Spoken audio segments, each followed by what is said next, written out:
OMG, tatay pumagitna dahil sa narinig kay Edu na totoo pala. So, totoo nga ba yung mga balita-balita?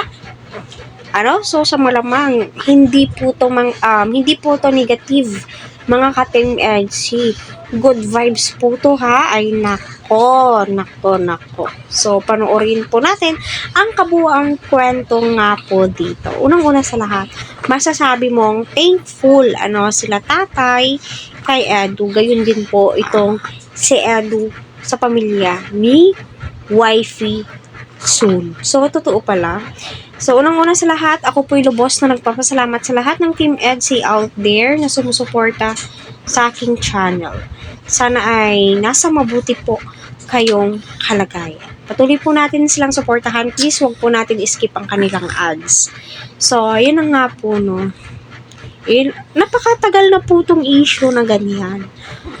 Alam nyo, nagigising po siya dahil sa mga komento ng mga EDC, although hindi po lahat ng EDC.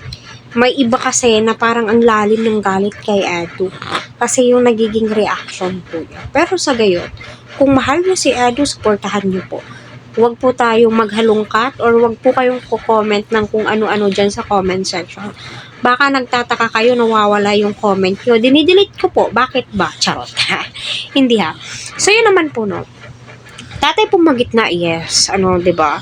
Nung nanligaw si Viancy, syempre po mapagitna po yan sila. Ay nung nangligaw si Edo or nagpapaalam, manligaw si Edo kay Viancy, 'di ba? So pumapagitna po yan sila.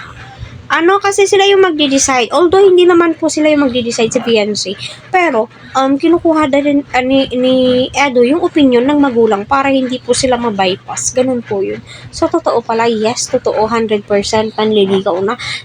Kaya nga may wedding ring or promise ring na di ba? Umamin na nga si Viancy di ba?